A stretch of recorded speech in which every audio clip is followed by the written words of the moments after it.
A man who foretold that you're the King of Kings and the Lord of Lords.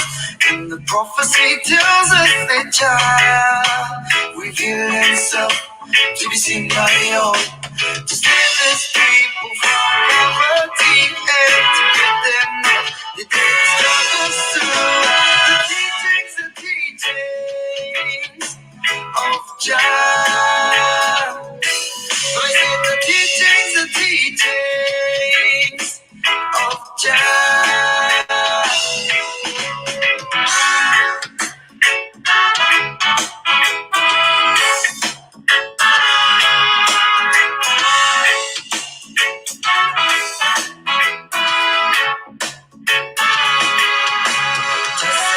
His only begotten Son to teach us of the kingdom of Jah. Oh, what a wonderful world it would be to live in peace for all eternity.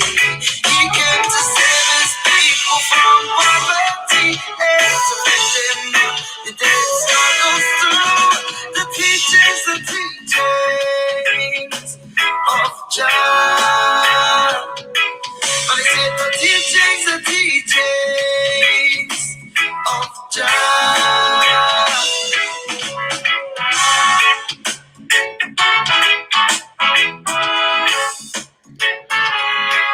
Taia te kōrero, taia te wānanga, taia te pai wa o kia uru mai rā koutou ki roto ki te hore kōrero e tū.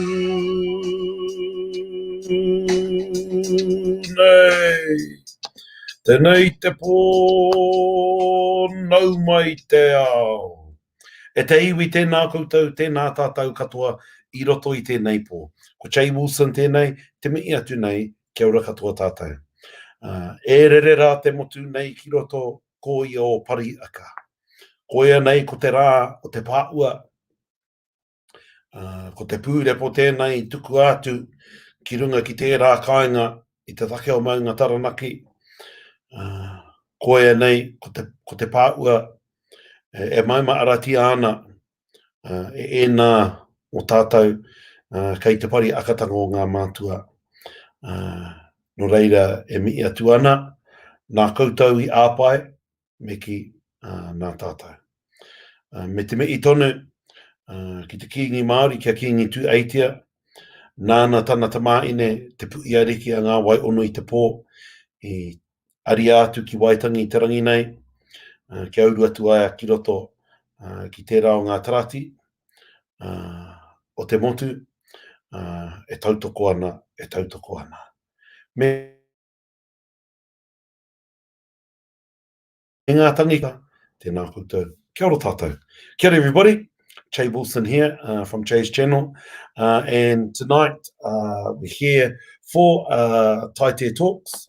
And really pleased to have our Manuhiri tonight. And we've got our Manuhiri, Matt Renata. And I'm going to bring Matt in now. And Matt will introduce himself. Kei a koe te wā, Matt. Kei a koe. Kia ora, brother. Kia ora koutou.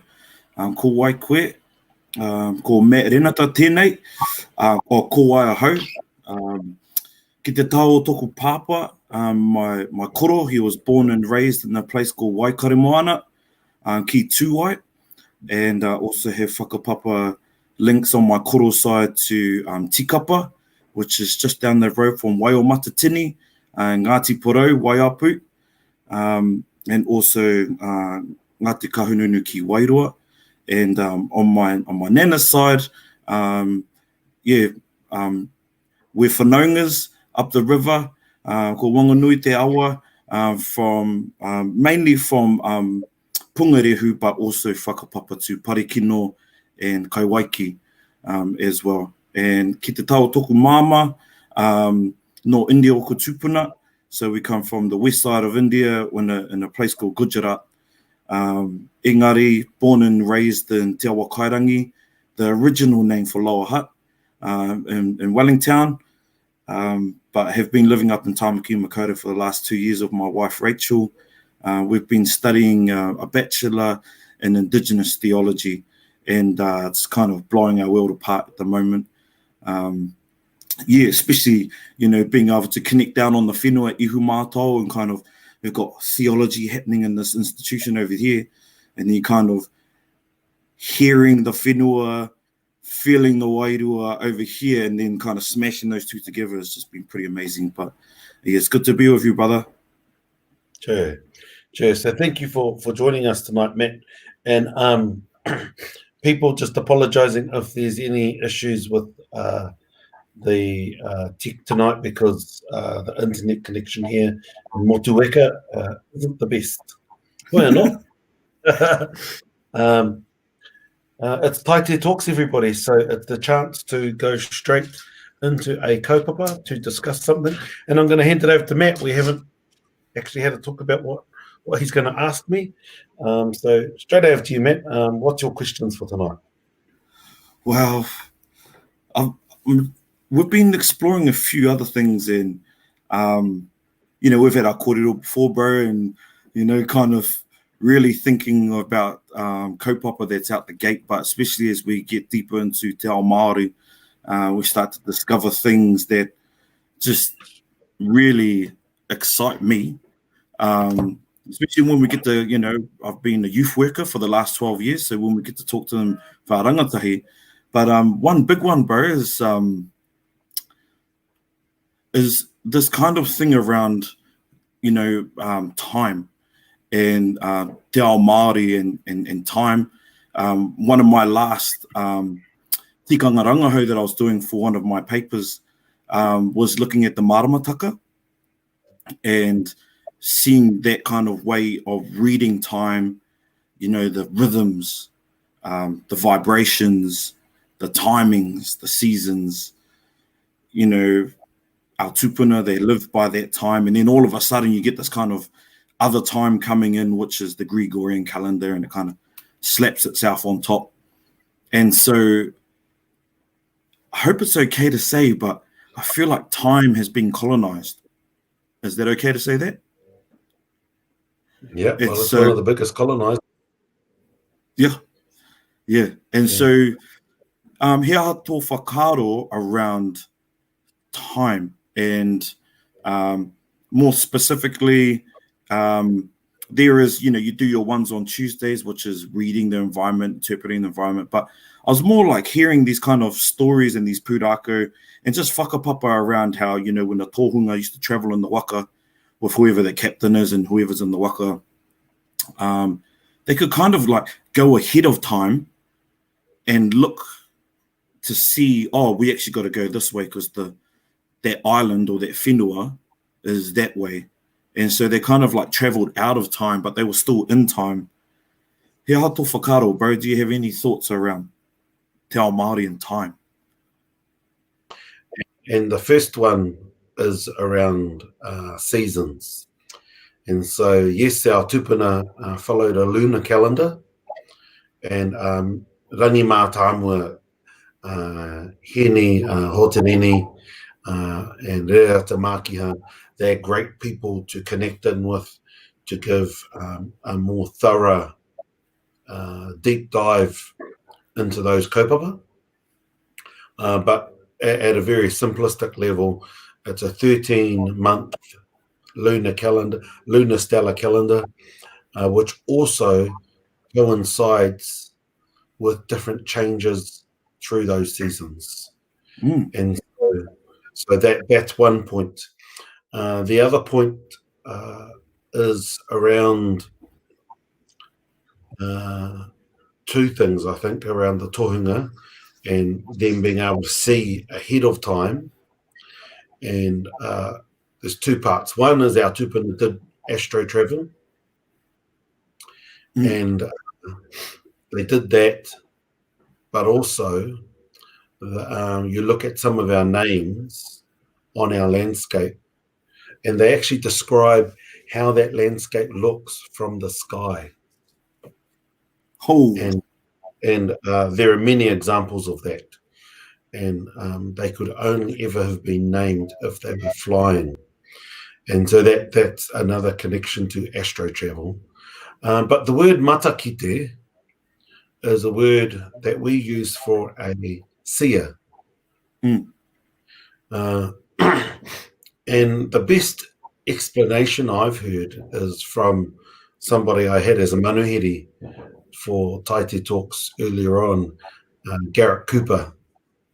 And his interpretation is that matakite can see the future simply because they see today so clearly. And because Whoa. they see today clearly, it's just a hop, skip, and a jump to see tomorrow. Whereas there are so many things that we miss in our daily lives because we're distracted by other things. Mm. You know, a classic example is you have to look really, you actually got to concentrate to look at this. Even though it's in our view, your nose, Mm. you know, you've got to concentrate, and I'm doing it now. I can see my nose now. You actually got to concentrate, even though it's within view. And so that's just a really simplistic physical example of how we miss so much.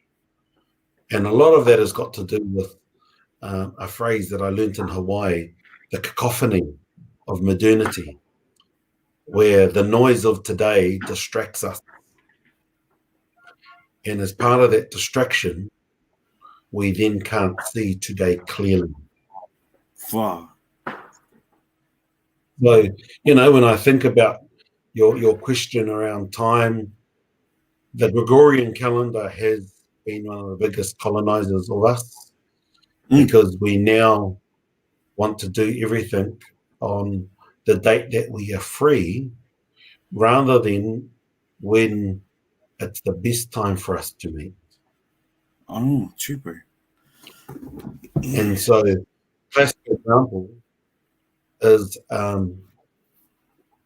you didn't have big events in winter because each hapu and each wano were at home calibrating. And you'd wait until the warmer months. And you'd wait for a massive event. You'd wait until when the food is plentiful. And you'd usually wait till when the energy is good for whatever the kaupapa is, rather than, here's the free date. And so the whole thing around time has been a massive colonizer of our minds. Time has been a massive colonizer of the way we do things and therefore the way we think. Yeah. So there's a few musings on your first question anyway. Yeah. Buzzy. Yeah, so and I moved earlier my nose. Yeah. Oh, just another whakaro is are you still there, bro? You're kind of frozen a bit. Yeah. Oh yeah, you're still there? Oh, sweet. Yeah, it's just around kind of have had dreams or something like that, and then all of a sudden I'm in a moment and I'm going, holy moly, I've already seen this before. And then you kind of get the deja vu thing happening, and then you're going, oh, what's that? What's that about? It's an interesting time one. And especially because it's, we're remembering what happened at Parihaka 139 years ago it is now. I was reading these stories. I can't remember where I read it. My sister showed me about Te Whiti and Tohu, and the troops had come in, take them, as slaves or as captives. They left Wellington and they were making their way down to Ōtautahi. And when they went to Ōtautahi, they were allowed to go into this museum. I don't know why they were allowed to go there. And they saw these kind of sculptures or pictures of like Moses, of Noah, of Abraham. And they looked at them and they said, they don't look like that. He looks like that and he looks like that, but that person there doesn't look like that, because we've seen them. And their claims were that they've interacted with them. And so did they go back into the past, or was it a present thing where they had a vision, or, you know, the astral projection, or did they, I don't know. It's just kind of these interesting stories that we've been listening to and reading. Like you said, Dr. Rangi Mahatamu and these ones, we've been reading all this stuff, and we're just getting really more and more interested in time. Yeah. And I think the key thing is that there are definitely people who can see into the past and see into the future. And what we have to understand is that tupuna wisdom allows you to engage in those spaces.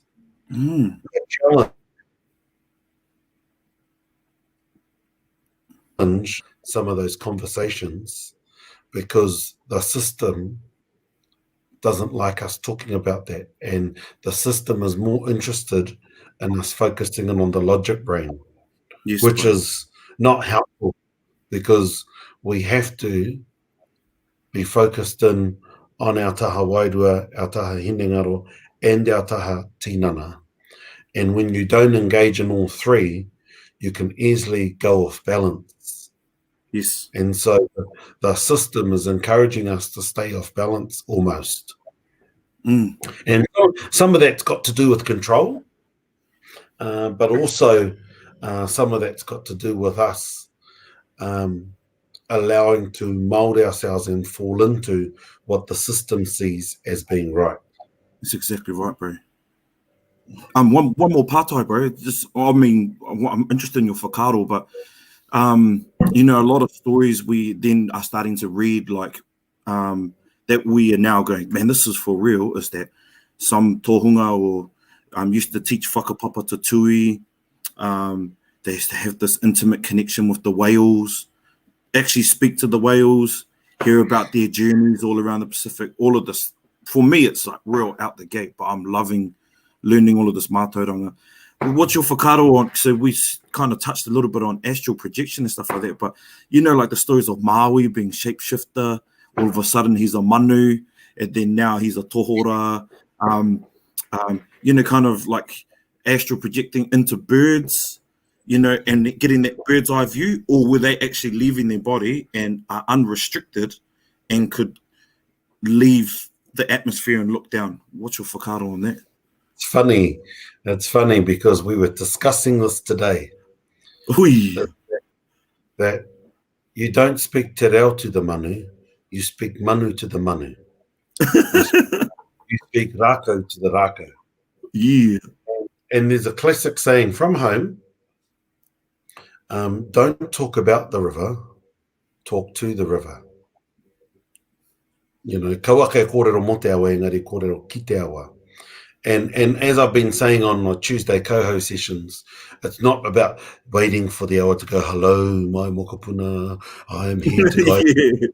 Heard that one, But bro. what it is about being able to understand the signs, to observe those signs, to then gain understanding from those observations.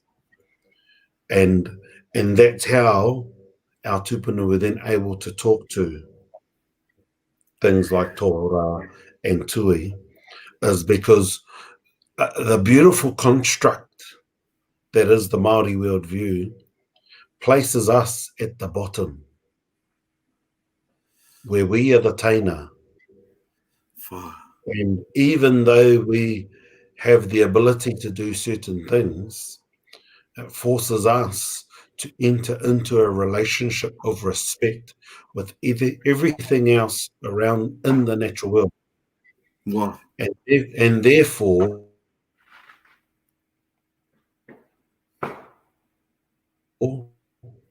by prescribing to that construct, it helps us to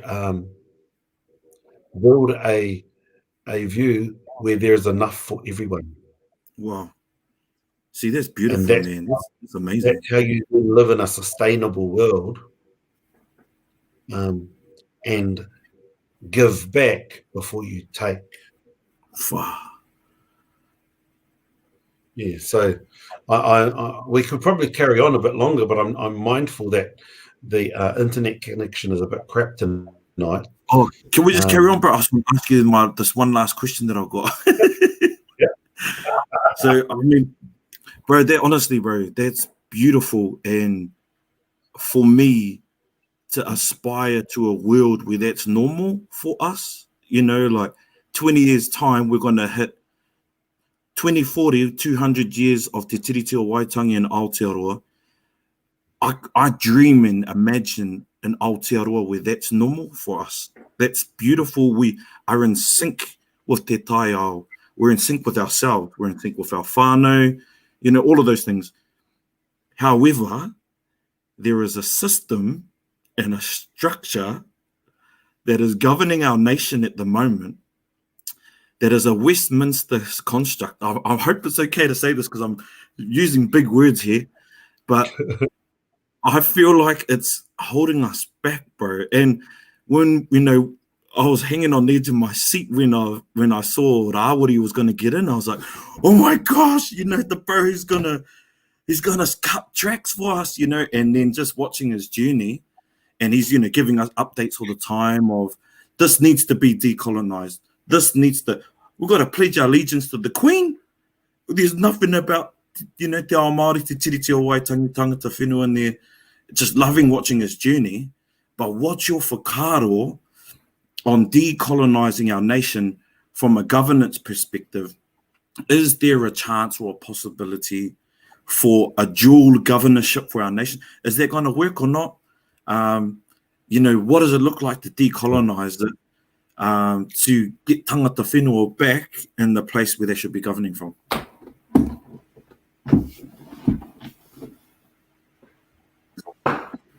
I think there's two parts to that question. Number one, we should always aspire for better. And we know, and COVID has been great for us because COVID has shown how broken the system is. Yeah, exactly right. All around the world. So number one, we should always aspire. Number two, the New Zealand Parliament gains its legitimacy from Te Tiriti o Waitangi and then completely ignores it. And so we have to continue to force change. And if I link that back to tupuna wisdom, is we are constantly unlearning bad habits, as well as utilizing the good things that were brought here from other places. So yes, make the most of the good things. The things that aren't good for us, leave them to the side.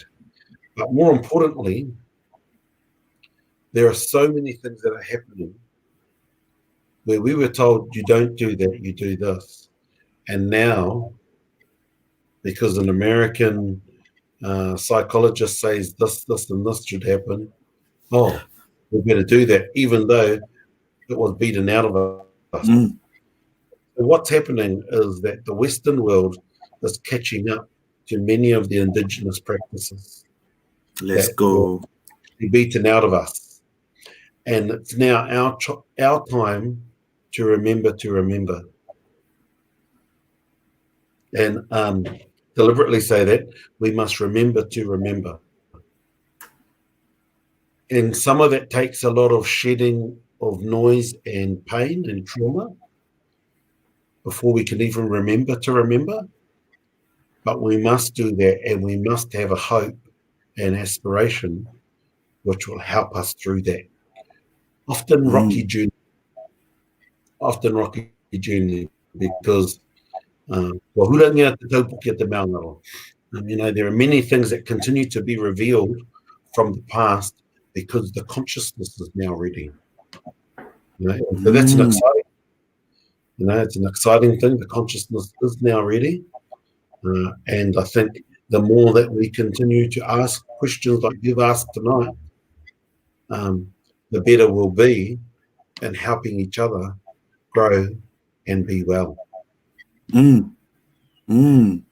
Wazzy, bro, I jumped on my motorbike yesterday and just went for a little cruise around, Mission Bay, Ngāti Whātua ways, past Bastion Point. I just keep riding around. I saw a little Urupa there. And I was like, hey, what's that Urupa doing in the middle of nowhere? So I got off my bike, had a little karakia, went into the Urupa, and these people that are buried there, bro, some tupuna that are buried there, there's old ones in there. And I was going, far. Man, these stories, the whakapapa, the power in whakapapa, to remember the stories that are attached to this tupuna wisdom that you're calling it, is so important. And I'm really excited because now it's starting to bubble up and emerge. And when I read some of your wairua kōrero, I'm just getting so inspired because I'm going, man, this is where the true power is that's going to bring our people back to life. And I just can't see this Westminster construct finding room for it. So I'm kind of got my mind open and my senses open to what does that look like for the future. And that's why I think you're the man, bro, because you're probably happy doing your gardening and looking after your kids, but instead you've been pulled out, put to mahi, and you're really inspiring people like myself and the generation that I'm kind of in, to bring back the power of our whakapapa stories, our pūrākau, all these things that are re-emerging that is really going to make the generations after us way stronger than, say, a couple of generations just above us, where they were really weakened by colonization. So, yeah, that's a mihi and a tono to you, bro, to keep going. And we're really grateful for it. Tēnā koe. Kia ora, Matt. Thanks for those words. And I didn't bring you on to say that stuff, but but just in wrapping up, everybody, Matt referred to being from Pungarehu. And I'm also from Pungarehu, and the name of the house there is Maranganui. And there was a big uprising from the Whanganui River that went to Parihaka, to the call of Tohu Kākahi. And as Matt said, and as I said in Te Reo Māori, it's the 5th of November, which is the day we remember the Pāhua. And the Pāhua is the day that Parihaka was ransacked and attacked, and people stood there in peace and in passive resistance while it was ransacked. And that day is remembered, even though a day in England has more prominence here for the 5th of November, because I can hear all of the fireworks. So kāti ake. Stay well, everybody, and just want to send a big mihi out to Matt for joining in tonight for Taite Talks. Be back next Tuesday with co-host sessions, and again on Thursday for Taite Talks. Tēnei ka mihi atu kia koe, Matt, o te rā kia koutou katoa, e wakongo mai ana, e mātakitaki mai ana, tēnā koutou, tēnā koutou, turuturu ohiti wakamaua kia tīnā, hui e, tai ki e. Kia ora tātou.